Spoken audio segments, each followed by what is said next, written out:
Shannon Smith here, coming to you live from our 19 News Digital Center on this Friday morning. We want to bring you some breaking news as we are getting an update right now in Maine. It's a press conference with the Maine State Police. We're expecting to hear from the Lewiston Police Chief right now on the search for Robert Card. He is the 40-year-old suspect in that mass shooting that killed 18 people Wednesday night and injured 13 of them. Let's listen in. I want to assure all that a tremendous amount of law enforcement manpower, time, and effort is being utilized around the clock, literally around the clock, in every effort to apprehend the suspect as well as to safeguard this community. As the chief of the Lewiston, Maine Police Department, I am extremely thankful for the community's outpouring of support being offered during this tense and trying time. I extend my deepest appreciation for all of our law enforcement partners who have responded from literally around this nation. Again, I will ask the community to be as patient as possible with this process, realizing that there are many moving parts and coordination of efforts involved between multiple agencies. We will attempt to provide as much information possible as this investigation proceeds forward. I would also like to acknowledge and thank the many businesses, restaurant owners, individuals who have provided meals and other essential items to support an investigation of this magnitude. Following this press conference, details will be shared regarding counseling locations, where somebody can make a donation if necessary or asked, and the hosting of several different vigils. On behalf of the hundreds of law enforcement officers who have descended upon our great city over the last 3 days, we want to extend our heartfelt support as well as our sympathies to the victims and families involved in this senseless tragedy. Thank you, and I'll turn it back over to Mike.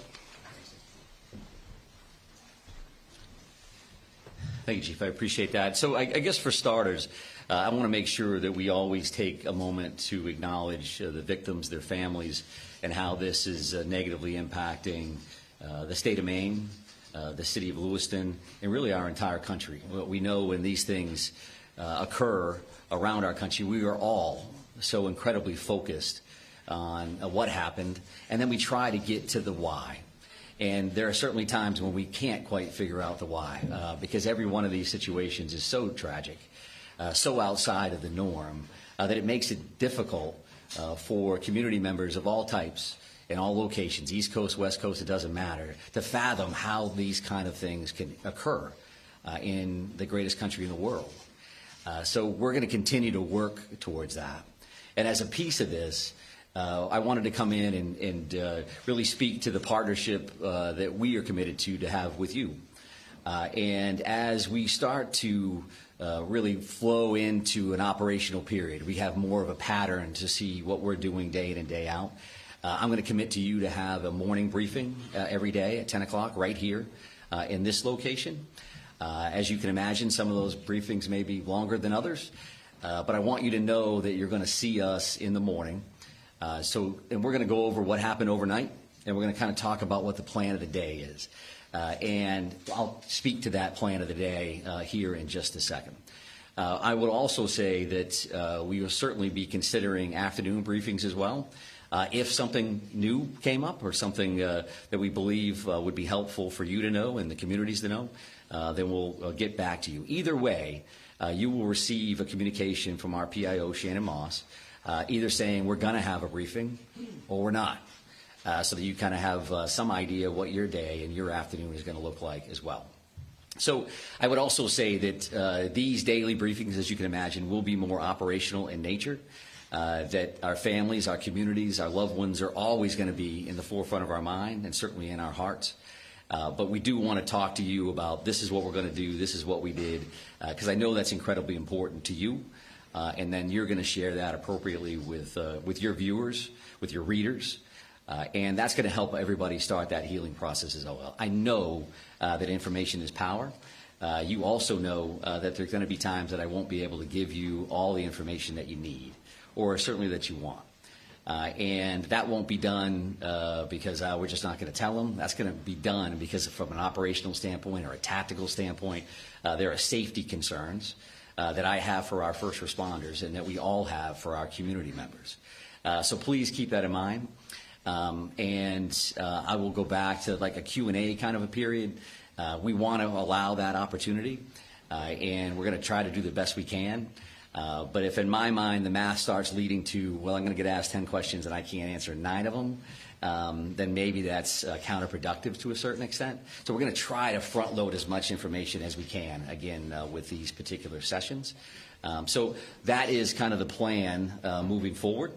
And to speak to today's briefing in particular, I would tell you that the overnight hours, and we are on 24/7, and we will be until the suspect in this case, again, is brought to justice. So overnight, our officers, our investigators, and that's investigating, I say our, I'm talking about local, county, state, federal, all of our partners, been continuing to work 530 plus tips and leads that have come in from the general public, from a number of communities, a number of different relationships.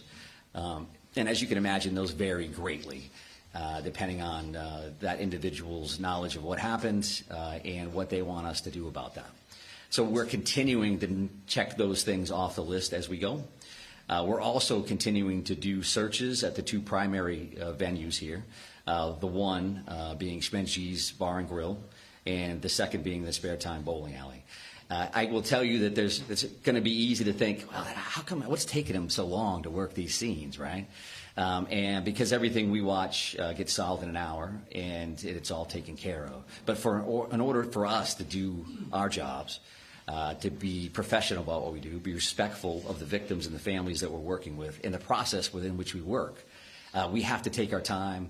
We're going to be processing every square inch of these facilities. Not only do you have the victims in question, but every one of those rounds that got fired need to be investigated. Every one of those cartridges that lays on the ground needs to be collected. The vehicles that are in those parking lots, everything that we do around this, we need to be careful, we need to be professional, and that's what we're committed to do. So I would expect that we're still days away from completing those particular investigations, those particular crime scenes. So you'll continue to see us at those locations without question. And because of that, there are also affidavits, and affidavits are essentially the first step in a search warrant or an arrest warrant or whatever that looks like. So we're continuing to draft affidavits, ultimately for search warrants around any kind of digital media that we're hoping to attain or investigate. That could be phones, that could be computers, that could be video from any location. So our officers, our investigators continue to work on that material. And so that's a lot of that stuff overnight, as well as using that 3 o'clock, that 4 o'clock in the morning, using that time frame to kind of plan out what the next day is going to look like.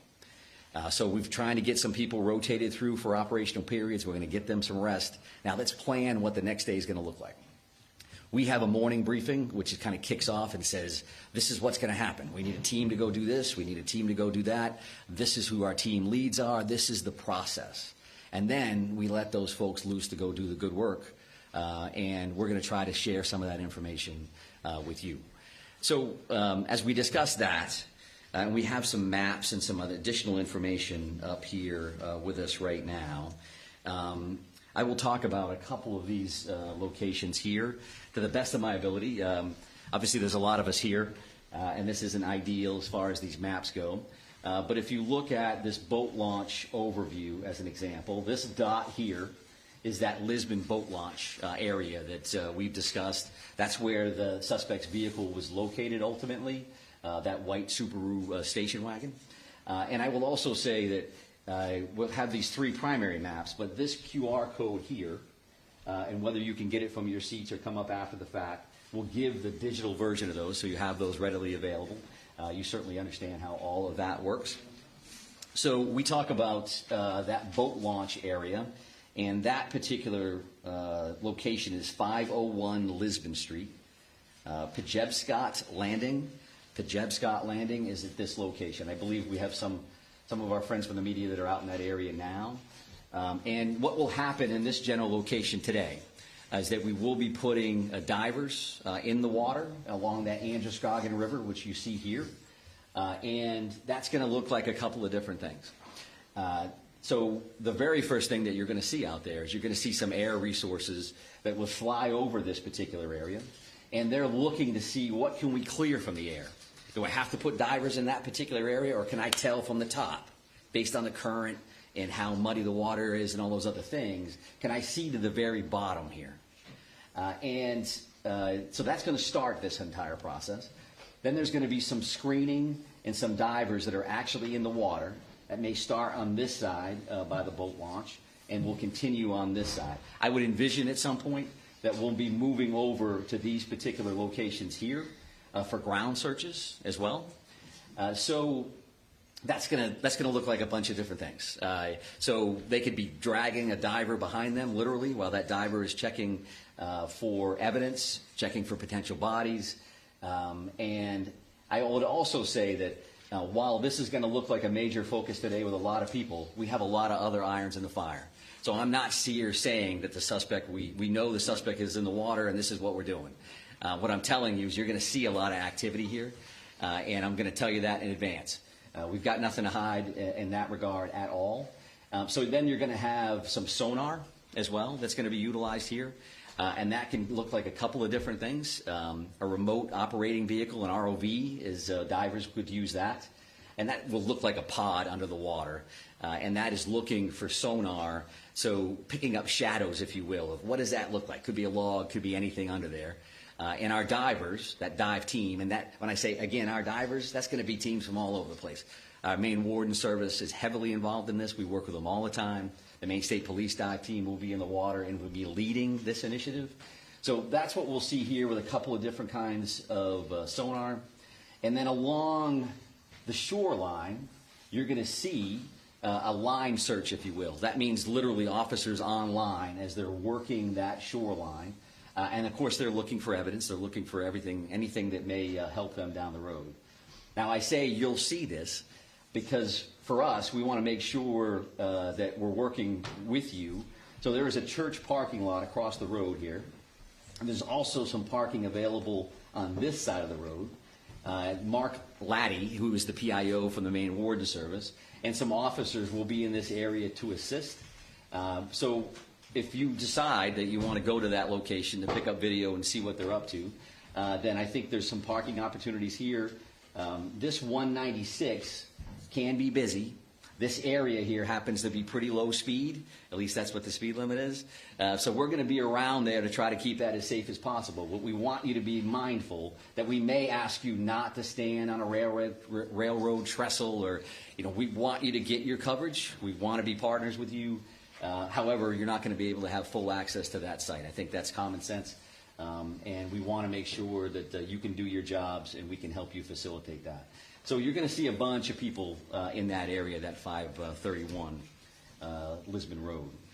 A couple of these other locations, if we start here, this is the bowling alley scene. This red dot is actually where that is. You all understand that. We will have some additional officers there checking this wood line and continuing to do those sweeps, those searches.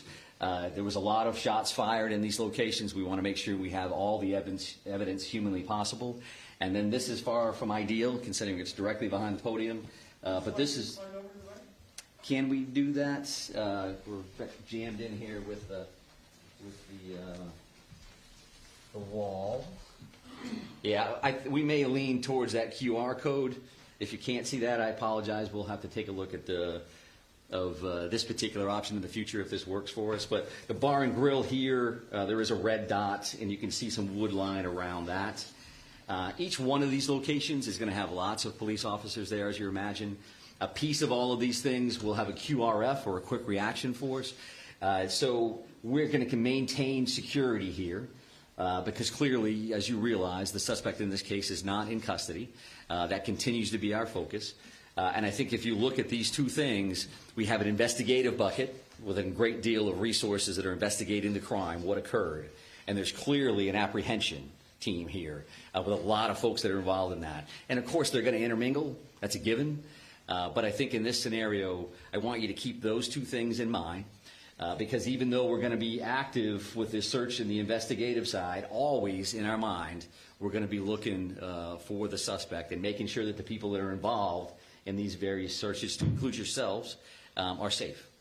So that is clearly another focus that we have in mind. I would also like to talk about, if we talk about procedures, you talk about practices. There was a lot of activity last night from members of the media in Bowdoin.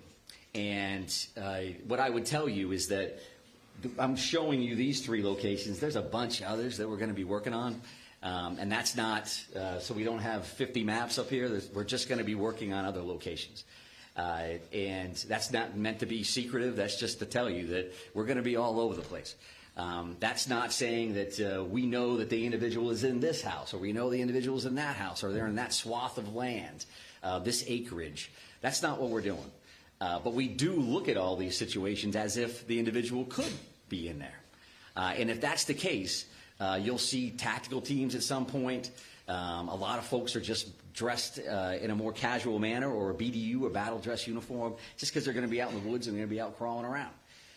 So that doesn't mean, just because we're making announcements on over a PA system, that the individual is in there and we have an armed standoff and there are police swarming. There's just a lot of resources that it takes to work these scenes, right? I mean, I think that part of it, again, is common sense. And we want to be as forthright as we can around that as well. We won't be able to say every time we're hitting a location, hey, we're going to be at this spot, and because it's just not practical, and it's not safe for a lot of folks. So if you hear announcements in PA systems, as an example, a piece of that is us just giving notification that, yes, in fact, we are the police. We are going to be knocking on this door. We would like you to come out if you're in there. Some of that is case law oriented. Some of that is best practice. And some of that's just standard operating procedures from our end. So keep that in mind. If you have a question, you can certainly reach out to Shannon Moss. Many of you have. And if we can answer it, we will. And it may not be immediate, but we're going to do the best we can to do that. And I think we'll be better at that, again, as we kind of get into this flow. Now we know what we're working with. It's starting to settle in as much as a tragedy like this can. And again, we want to be good partners with you across the board. So let me just take a look to make sure I've covered everything that I wanted to cover. I would also say that this is a big deal here, this particular link, and Shannon will be sending that out through her media list. So this is a digital tip line. And what a digital tip line would mean is anybody, yourselves included for whatever reason, if you've got a photo, if you've got a video of what happened, or something that you think is evidentiary in nature, you think that it would be valuable for us to have, you can upload that information through that link. And that link stems from best practice in other communities where tragedies like this have occurred, that a lot of people have a lot of information. Where does it go? Maybe this is the key. I don't think they know that. Or they probably do know that. 75 other people sent it to them. Send it to us anyway. And we want to see that information. So that's pictures, that's video, that's any of that kind of material to that particular link. And again, the QR code is something that we already talked about from a mapping perspective.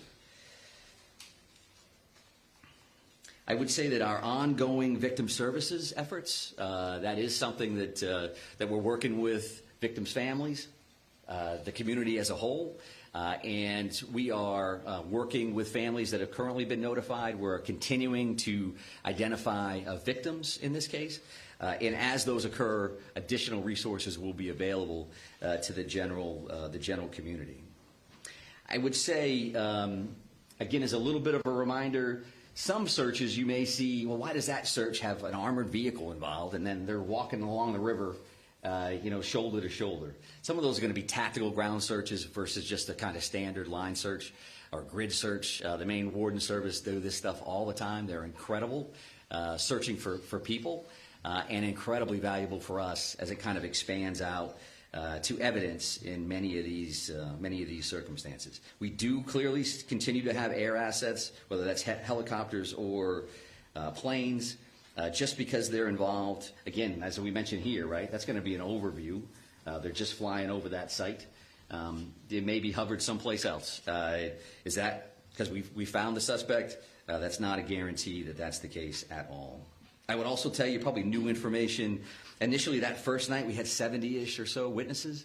The FBI has been incredibly helpful with things that may sound as simple as you got to transcribe 70-plus witness statements. They're bringing a lot of resources to play, and so we're continuing to do a lot of that work behind the scenes as well. I think that the shelter-in-place order, right, that's currently in place for Lewiston, Auburn, Lisbon, and Bowdoin. When you hear the names of those communities, obviously you know that a lot of our focus, a lot of what occurred in those communities, whether it's Bowdoin because that's where the suspect's house was, Lisbon where the car was located, or Lewiston, Auburn, some conversation earlier about Auburn locations, and Lewiston where the focus of those first two tragic active shooter situations occurred. That's an ongoing conversation that we'll have every minute of every day. Does it make sense that those orders are still in place? And can we relax those, change those? They have not been changed in any way at this point. But we realize that we want to keep our community safe. So that's again, the forefront of our minds. But we know that a shelter-in-place order in general, similar to orders around COVID, can have some negative impacts on families and going to school and businesses and all those other things. So we have that in our mind. There is that pluses and minuses chart that's just kind of active as we kind of work through this thing. So know that we are actively thinking about that. And truth be told, working with, specifically right here in Lewiston, working with our officials, working with Chief St. Pierre, working with the mayor and others, having conversations about what does that mean, and what is that going to look like this afternoon, tomorrow, and in moving forward. So I think that's enough sharing from my end. That's a lot of information to overload you with there. I would want to come back, however, to say that there's a lot of stuff going on here, but what matters to us, again, is the safety of our communities, the safety of our residents. We care about each and every one of them, as you do, and we're going to continue to fight on their behalf to bring this individual to justice, because we know that has an impact on starting that healing process. It's not a slam dunk. It's not when we got them, now everybody's better. This is going to take a while. Right? It's going to take a while for communities to work through. It's going to take forever for families to work through. You lose somebody that you loved. That's a big, big deal. So I don't want to get lost in the minutia of this is what we're doing and this is a map and it's a QR code. It always comes back to this other stuff for us. So again, we're going to try the Q&A deal and see where we go. Go ahead, right here.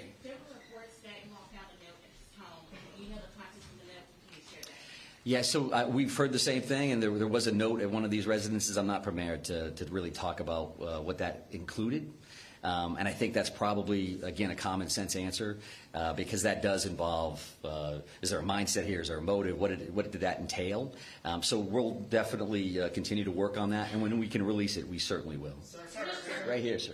Commissioner, so in reference specifically to what's behind you and what's going on at the river, is there any information that you have that's leading you in the direction that he may have killed himself and his body is in there, or is it just one of the possibilities? Well, I think one of the possibilities is key, right? Because clearly we don't have him located at this point. We don't have him in custody. So all of those options are on the table. We certainly don't want to wait too long because the river is a big piece of this. The car was located there. Evidence is located in the vehicle or right there along the shores of the Androscoggin River. So that's stuff that we want to make sure that we're checking, and we're using the resources that we have available. We're using the expertise that we have available with the dive team and all our partners to make sure we're checking that at the same time, right? We're checking all these other things. We're working through the crime lab on this other information. So all of those things are occurring at the same time. I would also state, and I want to make sure that I say this because they've been very, very helpful. The Brookfield Power Company owns 2 dams, operates 2 dams in this area, and they've been very cooperative. You know, they live it every day. So as an example, one of the things that we're doing, the river currently runs at like 8,500 cubic square feet per second, and when they tighten the dam tools down, they actually lower that down to like 5,500 cubic feet, right? Does that mean anything to you? What it means to us is that that current, if we can slow that current down, we can lower the amount of water in the river, it's certainly easier for us to work. It's easier for our divers to see in clearer water than muddier water. If it's a foot lower than it was before, it's easier for us to work. And there's different surges, obviously, but unfortunately, people lose their lives in bodies of water on a regular basis. So this is something that we're trying to dial it in. But yes, sir, right here. Yep. Deer hunting starts tomorrow. Yeah, it sure does, yep. Can you address that? Yeah, sure. So I've had conversations with Commissioner Camuso, Inland Fisheries and Wildlife. Judy's great. We are having those conversations. I would expect to hear more about that later in the day. It's a big deal in Maine. It may not be a big deal for a lot of people from other communities, but we know what that's going to look like. We also know we're in the woods. You know, if you just happen to be in the woods, minding your own business, going for a walk, that's going to make us a little concerned, right? So it's definitely a good question. It's something that we're actively working on. Right here, sir. You talk about this tremendous amount of assets here Yep. and the search for him. Can you talk about the pressure you guys are feeling to find him, to give this community some sense of answers as this end versus third day? Yeah, sure. I think, you know, pressure is one way to put it. I mean, we're concerned about the victims, their families, and our communities.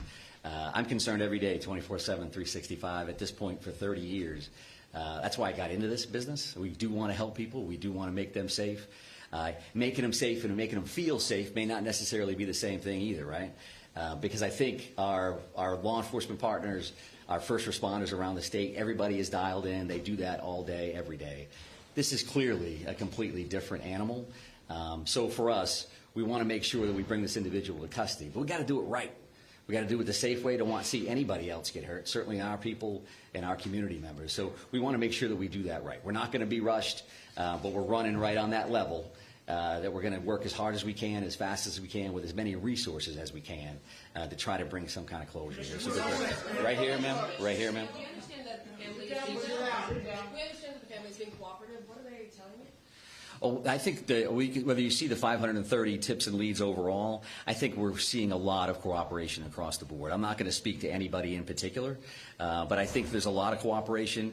There's a lot of compassion here. There's empathy that people understand what happened here, not only to the victims, but again to the state and to our country. So people are coming forward. They are participating in the process, and that's just the nature of the beast. But I'm not sure I answered it. So go ahead and follow up. I'm so sorry. That's okay. Specifically the family of the suspect. We understand Yeah. they are cooperating. What are they telling you, and how are they helping you in the investigation? Yeah, so I won't speak, again, specifically to what anybody said one way or the other, but we do appreciate everybody's cooperation, because we know that this is difficult for everybody. No matter how you could be the neighbor of somebody. This is tough for people to digest and to understand and to try to work through. So that's a good one. Right here, sir. Right here. Thank you very much, sir. Yep. Specifically warning. Forget about information. Families told multiple news outlets there were warnings provided to law enforcement. Which agencies received those warnings, and did you think at any point that it might warrant a yellow flag pursuit?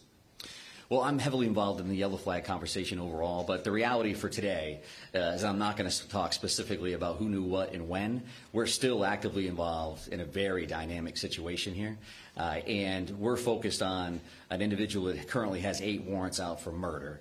We're trying to figure that part out, trying to bring him into justice, as well as investigate this crime. There will be a time Can you when confirm the warning, though? Can you confirm warnings were issued? I cannot confirm that one. So, sir, right here, you. Yesterday, the Senator Collins said that the yellow flag law should have been enforced in this situation. So as you stand here today, what is your response to that? And also, as you stand here today, was law enforcement notified of the threats that he was making, of his condition? Were they aware of it, and what steps were taken to investigate that? Yeah, I appreciate the question. And Senator Collins is great. We have a great federal delegation that works incredibly hard on behalf of the state of Maine. I don't know exactly what the good senator said. I respect her a great deal.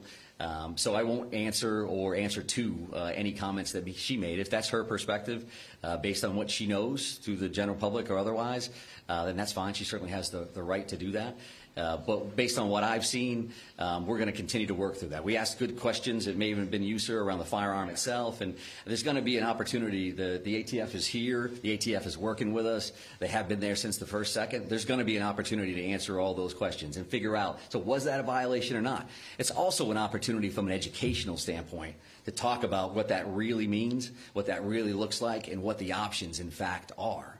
The thing is that folks want to I'm gonna go over here though, sir. So I appreciate the follow up and the initial question. You. Talk about timeline yesterday. 911 calls. Do you know the time, precise times that police arrived on the scene? Arrive, no. It was 6:56 for the initial call, and then 7:08 for the second call. Multiple calls for each location, and so that's what I had. I don't know exactly when they arrived, other than to say these calls in any scenario are a priority, to say the least. So everybody's going, and they're going as fast as humanly possible.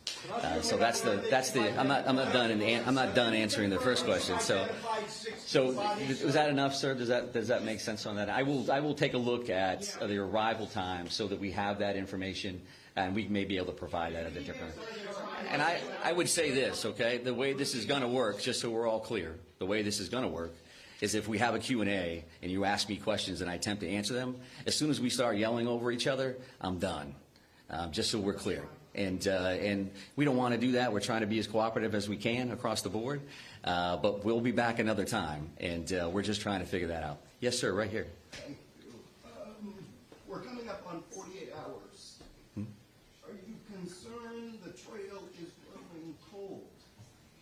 I think that every minute that this goes on, we're more and more concerned, because what's the next thing that's going to happen?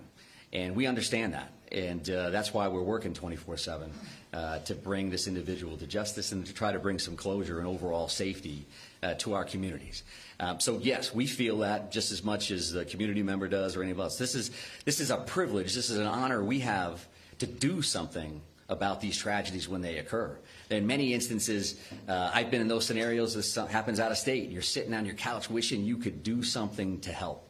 Well, we're in a position to do something to help, and we will. There's no question in my mind that we will bring this individual into custody one way or the other. I'm going to take one more question from you, sir, and then we're going to be done. That you've identified 16 out of the 18 bodies, and if so, can you confirm the demographics, please? Yeah, and I think that that may be a question, the specifics may be a question for a future briefing. We have identified and notified the families of 8 of the 18 fatalities that were involved in this incident. We mentioned those 8 murder warrants, and the reason why we have 18 victims, we only have 8 of those warrants. That's just because 8 of those people have been identified, and 8 of those people, the families have been notified, which is certainly key for us to make sure we get that right. But further demographics around that, the colonel gave gender yesterday, and we'll take a look at ages and some other information. I'd like to be able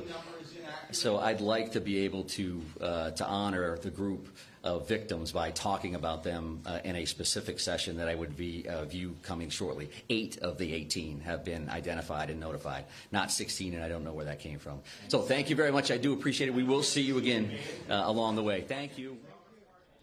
Shannon Smith here with coming to you live from our 19 News Digital Center, a press conference just wrapping up in Lewiston, Maine. This is at Lewiston City Hall, as we just heard an update on the massive manhunt happening in several locations in Maine this morning as law enforcement is continuing to search for Robert Card. He is the main suspect, the only suspect they are searching for right now after the mass shootings in Maine Wednesday night. 18 people killed, 13 more in the hospital, and we just heard from the Lewiston police chief, but also law enforcement, who gave an update saying that actually the Robert Card, there are 8 warrants out for murder for Card, and that's because they have only been able to identify 8 of the victims. We know 18 people lost their lives in those mass shootings.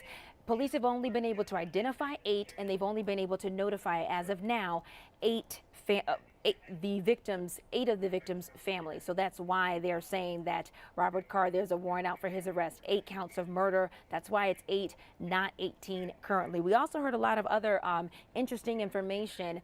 Officers and investigators, they showed a bunch of maps during this press conference, saying that, just kind of showing media and showing everyone where they're focusing their efforts right now. Now, they mentioned that there are 2 locations, obviously, of the mass shootings, both of those in Lewiston, where there was the bowling alley and then the bar shooting. And they said that officers are still trying to process those scenes. In addition to this manhunt, over the last 2 days, they've been trying to process those scenes. They are still doing that. They said they are covering pretty much every inch of those two locations, that bar and also that bowling alley, because they're still processing those scenes. They say that honestly, it may take days for them to finish doing that. So in this press conference where they talked about the different locations, and I'm going to show a map here because there are still shelter-in-place orders for 4 different communities. Lewiston, where those mass shootings happened on Wednesday night, Auburn, Lisbon, and then Bodine. So I'm going to show you Bowdoin. I'm going to show you the map here of just how close these areas are and where they're located. So Lewiston, you actually see right here on Google Maps, when you search Lewiston, there are 2 little indicators here of where those two shootings happened on Wednesday night at the bar and also at the bowling alley. So you see where Lewiston is. Now I'm going to kind of zoom in a little bit so that you can see where Lisbon is. Right here when I zoom in, that is where there's also a shelter-in-place order right here in Lisbon, which is, as you can see, not far from Lewiston. Auburn is actually right next to Lewiston, as you can see in this map. It's really just west of Lewiston. And then also Bowdoin, that is where law enforcement agencies searched Robert Card's home. That was his last known address in Bowdoin. So I'm going to move the map over here. As you can see, it's a little bit further east of Lisbon. That Bowdoin is right there. That is where law enforcement searched the home overnight. They were there for several hours. They did not find Robert Card. But interesting enough, which we did hear, there were a lot of reports about this. Law enforcement found a note in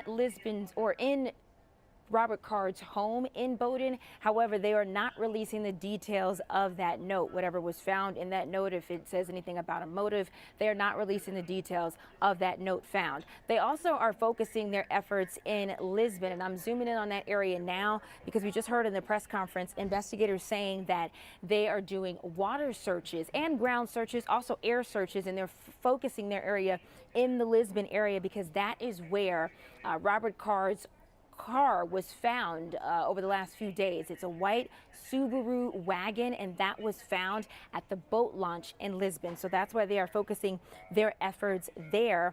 And investigators kind of talked about, even though if there are a lot of law enforcement that people are seeing in these searches in one area or the other, that does not mean that they have found Card. For example, they say they're focusing their efforts on the boat launch in Lisbon. That doesn't mean that they have necessarily any evidence that Robert Card may be in the water or that he is traveling on the water. They said instead that is where they are focusing their efforts just because they found his car there, but they're also focusing their efforts obviously in Bowdoin as well. I'm going to show a live look here of, again, as they continue to search for Robert Card. You see all of the law enforcement agencies. This is one of the scenes. This is right outside, not too far from the Bar and Grill, the restaurant where that shooting happened. One of the mass shootings happened on Wednesday night. And as I mentioned, investigators say that they are still processing that scene. That's just one of them. They will continue to be there over the next few days. What we also found out in this press conference is that investigators, they have received 500 plus tips just overnight between yesterday and today. They have received 500 plus tips to a tip line. They also mentioned the tip line that they have available. It's fbi.gov/Lewiston tips. They said, of course, they're getting some information from that, but they continue to look into each and every one of those tips. They're also trying to figure out any digital clues as well as the physical search that they're focusing on right now to try to find 40-year-old Robert Card. They are also looking into any digital clues. Investigators say they are planning to have a briefing pretty much every day. If they have one every day, it will be at 10 o'clock in the morning as they are trying to give pretty much an overview of what their plan is going to be for the day ahead. Now, they do mention that although they're giving some information to the press or some information putting it out there as to where they're searching, of course, they're not going to get into too many details really from just a statistical standpoint, really, so that as they continue this manhunt for Robert Card. Again, the ground search is happening. They are putting divers in the water in the Lisbon area. That is the boat launch area where they found Robert Card's car over the last few days. They also mentioned, too, that really what it boils down to is the victims in this case and their families. They have ongoing victim family services right now. And if you missed what I just said, there are only 8 warrants out, or 8 counts of murder for the warrants that are now issued for Robert Card. And that is because they've only been able to identify 8 victims out of the 18 in this mass shooting. So they do have several other families that they need to notify. And we do know that people are still in the hospital. 13 other people were hurt in these mass shootings, some of them critically hurt, and they're still in the hospital this morning. So there are a lot of different parts and pieces to this situation here. And the investigators saying, though, that they will not stop until Robert Card is brought to justice. They said one way or the other, because right now, as they have so many scenes and so many things are spread out, they are trying to cover all bases, and they have evidence, but it's not really pointing them in one way or the other, or they're definitely not sharing that information just yet. We will continue to have the very latest on this situation as we take another live look here. This is just one of the scenes, the Bar and Grill, the restaurant where that mass shooting happened on Wednesday, one of 2 mass shootings. Again, 18 people killed in this, 13 more hurt, and the search for Robert Card, the 40-year-old U.S. Army reservist who is the suspect in these mass shootings, still out there somewhere. As officers and investigators, they are both local, they are both state, federal, and local law enforcement agencies all working together to try to find Robert S. Card. We will continue to cover this story. The minute we get any new breaking developments, we'll bring them to you live on air and also on Cleveland19.com, as well as on our 19 News app. For now, I'm Shannon Smith. Have a good day. 19 News is everywhere. Download our CTV apps and follow us on social media at Cleveland